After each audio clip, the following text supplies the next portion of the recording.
সুধী দর্শক শ্রোতা মণ্ডলী, আপনাদেরকে জানাই স্বাগতম।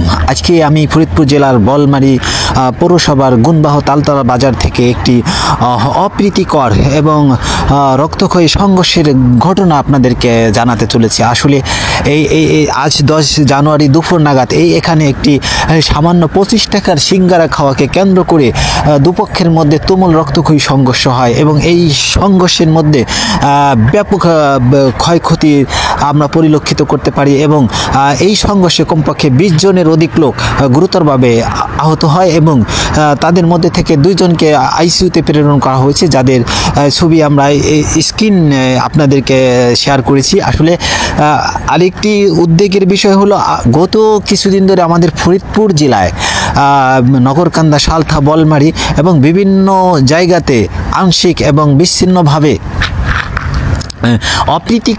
অপ্রীতিকর ঘটনা ঘটেই চলছে এবং যেটা সামাজিকভাবে আমি মনে করি এটা প্রতিহত করা দরকার। এটা কোনোভাবেই কাম্য না। এটা আমাদের সত্যি উদ্বেগের কারণ।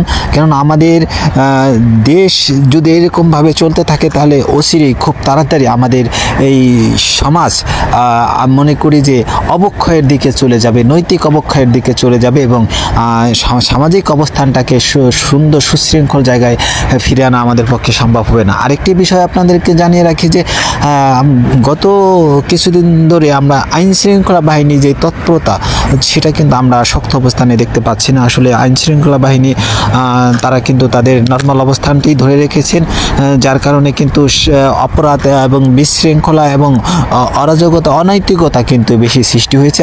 আরেকটা জিনিস আপনাদেরকে বলি, দেখেন শিশু, দুধের বাচ্চা, সেও কিন্তু এই সংঘর্ষে জড়িয়ে পড়ছে। এই শিশুরা যদি এরকমভাবে সংঘর্ষে জড়িয়ে পড়ে তাহলে কিন্তু আগামী দিনে কিন্তু অপরাধ প্রবণতা কিন্তু অনেকখানি বেড়ে যাবে, কারণ এই শিশুদের মস্তিষ্কে কিন্তু এই ধরনের অপরাধ প্রতিনিয়তই বাড়তে থাকবে।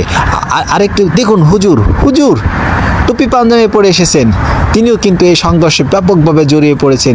আমার মনে হচ্ছে তিনি মনে হয় ক্রিকেটের ব্যাট দিয়ে ছক্কা মারবেন এমন একটা আওয়াজ দিয়েছেন। দেখুন কিভাবে ফিল্ডিং করতেছেন, কি জোরালো গতিতে তিনি ইটপাটকেল ছুটতেছেন। আসলে এমন ঘটনা আমাদেরকে বারবার উদ্বেগ করে তোলে। সবাইকে এই পর্যন্ত জানিয়ে শেষ করছি। ধন্যবাদ।